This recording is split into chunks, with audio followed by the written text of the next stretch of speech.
Election इस seat से गरमाला खानदान तो लदर खानदान का ही होना है। राजा अजमत कमाल और वो राजा इकबाल मेहंदी, भाई ये किसी के खिलाफ इन्होंने कभी बात की ही नहीं थी। जी इनकी सियासी जिंदगी ये तो मेरी स्टार्ट हुई है आन के स्टैंडर्ड बैंक थी। उसी बाद फिर जनाब आगे डिस्ट्रिक्ट कौंसल की बारी। डिस्ट्रिक्ट कौंसल पीपल पार्टी को बोल दी गई भी बड़े बड़े घर भी ना पीपल पार्टी के सामने नहीं आते। राजा मुख्तार मरहूम टालियां का वो सदर जिले का उसके मुकाबला में मेरा मुकाबला हो गया। इलैक्शन होया तो चौधरी सलीम एडवोकेट जो लंगर पराला ये सारी बरादरी का बंदा है, इन्होंने मेरे मुकाबले नाल खड़ा कर दिता। कि किया उन्हें मैं ना लेंदा क्योंकि बाद लीडर दो पास खेड़ दे 3000 वोटे लै गया। 6228 मेरी हुई तो 6345 राजे मुख्तार होंगी। ये सारा वोटर में हार गया। मनु चौधरी साहब भी बुलाया, फिर उन्हें आख्या भी इस तरह कर भाई ये उठ जाएगा रिट कर जाके खाद रांझे में फोन किया 3000 रुपया नहीं मैं निशाना। मैं गया खाद रांझा बैठे, मैं आख्या जी चौधरी साहब ने भेजा वे। अच्छा तो उन्हें आख्या ठीक है जी। पहली तारीख ही ना जरा गए ना हाईकोर्ट वो जज साहब आते ने बई जो कुछ कमेंदा ईमान दीन नाल कमेंदा राजा मुख्तार में। राजा मुख्तार आख्या जी ईमान दीन जो वो वखरा है, तुम गल करो सियासी करनी मेरे नाल गल करो। आखा ये 10 जी आवाम दोस्त बेनज़ीर क्यादत ये इशारा आया पीपल पार्टी का। उन्हें आखिर बिल्कुल लिया, उन्हें डिस्क्वालीफाई कर छोड़ा। अच्छा जो डिस्क्वालीफाई कर मैं आखने तू दस दूसरा बनता है जो नैक्सट रहा जिक्र राजी अफसर साहब बने बरलाल साहब के मुकाबले। खैर जी मैं आखिर जी इलैक्शन प्लीज आदमी आज भी इन सेंस मैं कही बिल्कुल ठीक ठाक हूँ मैं, लेकिन लोगों ने सारशी बनाए उन्होंने इलैक्शन कर दिता। फिर जनाब मेरा चाचा है चौधरी फरमान अली चेयरमैन यूनियन कौंसल का उन्होंने फिर इन्ना खिलाता सारे नाल के पीपल पार्टी वाले में तो चौधरी सलीम अली ने सारे खड़ा कर दिता। जब वो मुकाबले में आ गया तो मुकाबला बड़ा सख्त हो गया साडा 1 to 1 इलैक्शन है। मैं उन्होंने आख्या मैं कहा चाचा इतना हम खेड नहीं बस कर ये दादे पोतरा साडा चेयरमैन भी है तो ये राशिद जो इतने दादा साहब है ना वो सारे ग्राम बुलाते होंगे मेंबर कोई भी है ना कौन उन्हें मीनू बाबा दीना बना दिया जी बस उन्हें बुला देना। उन्हें कप्तान साहब ने आख्या कप्तान साहब मेरे मामू में कैप्टन डी खान वो बन गए। फिर फरमान दियाँ बच्चियाँ आ गई साढ़े घर आखर लाइया बी बापू जी बी सानू दो। उन्हें आख्या तुम मन जाओ। खैर जी इलैक्शन मेरा तो फरमान का हो गया 8 फरवरी का इलैक्शन है, बड़ा बड़ा इलैक्शन होया और उड्डा बड़ा इलैक्शन मेरा MPA MLA का नहीं होया जितना वो इलैक्शन होया। नहीं पूरी सियासी साडा रब ही क्यों नहीं है पहला। हाँ जी घर साडा बड़ा है इस इलाके में। अगर गैर जमाती इलैक्शन ना होंदा तो सानू कुछ नहीं लियाना है। बड़े बड़े टुकड़े देने बड़े बड़े घर देना इलैक्शन लड़ते। मैं तो राजा अफसर साहब ऐसा ग्रुप बन गया, उधर चौधरी साहब का अपना ग्रुप बन गया। चौधरी साहब तो डॉक्टर साहब खड़े हो गए। जोड़ा मेरा चौधरी फरमान का इलैक्शन होया ना उस डॉक्टर गुलाम साहब ने मेरी पुट कर बात की जेल में अटक उत्थे अपने बंदे ने आख्या भी वो बंदा आने उस दिन वो पुलिस से टोक नहीं बोल रही और उन्होंने बात की मैं आज तक उन्होंने एहसान है। साढ़े दुध यार खून च वफा है। असी जिस नाल टुरने ना उस नाल सही टुरने भावें अपना नुकसान जाए लेकिन अगले का नुकसान नहीं चाहते। राजा साहब अगर मेरे मुकाबले च ना आते तो मैं कोई अपराधा नहीं है मेरा जान मगर टगे लगन शान दे राम जिस तरह पैसा सीला ये वोट मेरी ज़्यादा हुआ तो अपर जे नजर जाए कि राजा अफजल ही है जो कुछ जन्म है। राजा अफजल वैसे सियाणा आदमी है जो बेनी है। हाँ जी, तो वो फिर मेरा तो इलेक्शन पै गया और ये होया ना कि एक DC आता है भाई पटवारी पैसे चोखे लैंदा पटवारी ला दो। MNA सैनेटर रवे दो पुत्र बैठे होन असैम्बली मिलकत मीर अल्लाह ने जनती जगह दे वो भी उससे ने बनाई हो। तो फिर आते होंगे अपना थला आ जाए मुकाबले कोई गल तो नहीं। फिर सिर्फ 3 महीने 4 महीने ही वो लम्मा में फिर गल होंगी। बस वो आ गए उसके फिर पोल खुल गया। 8 अगस्त मेरे वाल साहब का जनाजा होया सन 53 साढ़े इतने मौलाना गुलाम आजम साहब है, बड़े जयद आलम स्कॉलर टाइप है, मसले में बात करने वाले नहीं। तो उन्होंने कुरान पाक लिखे तर्जमा तो दरेश वंश कलंदर भी है। उन्होंने जो जनाजा पढ़ाया तो उन्हें दुआ मंगी ठेकेदार के घर से खजा आ गई है। मैं सारी रात जागदा रहा दुआ करता रहा कि इस घर फिर कदे बाहर आवे तो तुम भी दुआ करो। उन्होंने कब्रस्तान में बड़ा सारा खेत इतने जनाजा उससे लवाई है। जनाजे कहा जी यही वैसे ही पक्की हुई है ना उस जगह थोड़ी जी।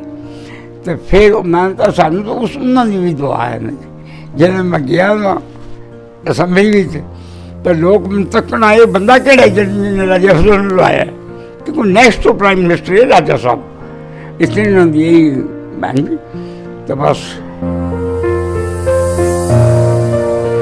सब की खुशी तो मैं होगी जिन्हें मेरे चाचे मेरे चेयरमैन मुकाबला होया क्योंकि उसमें पार्टी भी लग गई है। तो फरमान नहीं साढ़े पोतरे ने जो बंटी है बंटी उन्होंने पोतरा है।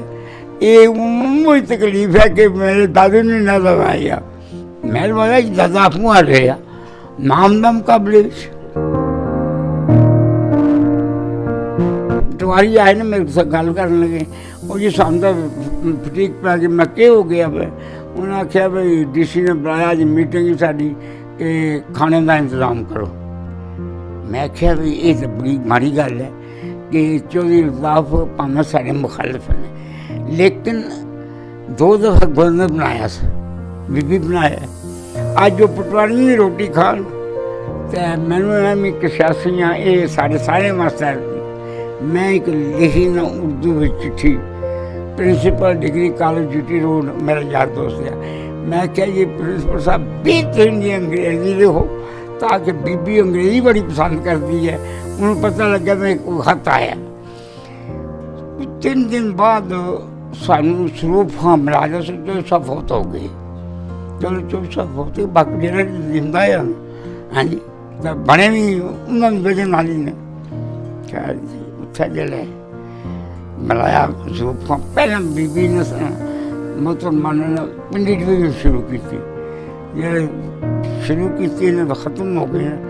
मैं उठ कर मैं क्या जी एक मैं भी रिक्वेस्ट भेजी है उधर जवाब नहीं आंदा पाया वो कौन सी है। मैं क्या जी ये है कि तुम जेल मार रहे हो तो मैंने पता लग गया भाई पटवारियों की रोटी तुम खा रहे हो तो मैं मुस्लिम लीग नून का कट्टर वर्कर हाँ लेकिन मैं ये नहीं चाहता कि तुम आते दिन पटवारी की रोटी खाओ। पीपल पार्टी की चेयरमैन तुम हो लेकिन मुल्क की वजीर आजम हो मेरी वजीर आजम सारी है वजीर आजम तो तुम मेरे को खाना खाओ चाह पियो जो भी उन्होंने आखा ठीक है जी। मैं कह जी बोल गल भी है मैं कहीं सुने हैं कि तुसाडे रकबे चों घंटा 1.5 गड्डी गुजरती थी तो मैं तो कनाल रुपये का मालिक है नहीं मरलों का मालिक होगी तब भी आऊँगी। खैर रौला पै गया जब रौला पिया तो फिर इन्होंने होश आई भाई ये कम तकर पर इन्हें पढ़ाना शुरू कर दिया। गां देनी पैंदी धी भैन कारा तो खाली दिन पैंदा। राजा अफजल साहब 4 साड़ियाँ मातमा हुई ने तो सान साढ़े मुड़े बोए ने साढ़े घर नहीं आए। मैं वो फौत होए ने मैंने आदमी कितने चले घर दे मैं आख्या राजा साहब फौत हो गए चले मैं उत्थे गया उन्होंने घर जाके मुंह पकड़ा, कुड़ियां से हाथ फेरे। मियाँ शहबाज शरीफ साहब ने ऐसा गोडे में हथ लाया, उन्हें कहा राज साहब तो असी नैक्सट प्राइम मिनिस्टर समझने, तो उन्होंने हक है, उन्होंने सीट है, उन्होंने इलैक्शन में अजे पॉलिसी फैसला ही होया है कि उससे कर दो। नदीम डिसक्वालीफाई हो जाए ना करप्शन, नदीम डिसक्वालीफाई हो जाए किसी और काम का इलेक्शन नहीं लड़ना है, लेकिन ड्यूल नेशनैलिटी ही होया। हर इलेक्शन में राजा अफजल में आड़े आता रहा है, लेकिन मियाँ साहब को कहते थे कि वो नहीं, हम उसको नहीं छोड़ सकते, वो डाडा नाश्ता नहीं। ये पता लग जाता है, आपको पता लग जाता है, आवाम को पता लग जाता है, इंतजामिया को पता लगता है, पार्टी को पता लग जाता है कि ये आदमी जरा ये जानबदार है, ये करप्ट है। रोहतास रोड एक बेहतरीन सड़क बनी है, लेकिन क्या है कि दो पास पूरे नाले बने ने, चुंगी जी अगे सीवरेज में पाया है। जेडे नाले लोगों ने क्या किया भाई भारी फेर के ना दुकानों तो नालियां च मिट्टी सड़ छोड़ी है, नाले जो बंद हो गए, पानी सड़क से ही आना है, फिर सड़क खराब हो गई, काम तो खत्म होंगे कोई, या थोड़ी जिंदगी है इंसान की, काम तो आमदे रहते हैं, मसाइल आमदे रहते हैं, उन्होंने हल कर दिया कभी जब। ये अगर कहे कि मैंने ये कर दिया, सब कर दिया, तो ये नहीं हो सकता। डिस्ट्रिक्ट काउंसिल का पहला इलैक्शन में हार गया 17 वोटों की। उस वे जनरल सवार खान साहब गवर्नर भी है तो MLA भी है, बाद में चले गए vice chief of army staff बन के, फिर मंजूर हो गया। फिर चौधरी अल्ताफ साहब ने इसका इफ्तिताह किया। यह जो नौगरा वाला है ना, ये लाल साहब की बड़ी हिम्मत है, इसकी डिग्री कॉलेज की जो दरिया का जो बन बनया ना, ये त्राई उससे काम है जे ना मैं कर सकिया, ना पहले दरपुरी कर सके, ना राजा अफसर कर सके, ना राजा वो अपना डंडोत वाले अफसर खान वो कर सके ने, कोई भी नहीं कर सकिया। वो सिरा बजना आया तो लाल सैन का शहीद भोकन न नाता तो इस नाम पे अपना फर्क बन सकता था, ना कोई बन सकता था। वो खड़ा हुआ, हमारी पार्टी आपस में तकसीम हो गई, मैं फ्याज बेईमानी कर गया। भोकन का मुझे अफसोस नहीं, क्योंकि वो सामने आ गया। वो मेरे चाचे का बेटा है, उसके वालिद के साथ मेरे बड़े तलक थे। चौधरी फतेह खान मेरा मामू सोहरा भी है। जनरल मुजम्मल का चेयरमैन बनना सन नुकसान था। जब इलेक्शन टिकट हुए ना, तो मैंने कहा, तो मैं कह जी भैंस को बुला लें और उसको बुला लें, दोनों को बुला के सलाह करके ये टिकट दें। मैं कह तीनों गुजरों को टिकट ना दे। उसने क्या किया कि मैं ये है वो है, मैंने पैसे दे दिए है, मैंने टिकट ले लिया है, गोले छोड़ दिए, ढोल बजा दिए कि उसको कहा वैस को कि तुम अब सूबे का, मैं सेंटर का लूँगा। ये कहते मैं कि मैं मेरा ईमान नहीं मानता। मैं कि मियाँ साहब ने मुझे एक दिन कहा था कि टिकट जेल में तुमने देने हैं। तो मैं क्या वो टिकट जब मैं नहीं मान, मैं क्या राजे मतलूब में ने कहा कि जब तक लाल सैन को दे मैं इलेक्शन नहीं लड़ता। मैं तब बनता हूँ कि ये इनको टिकट दो।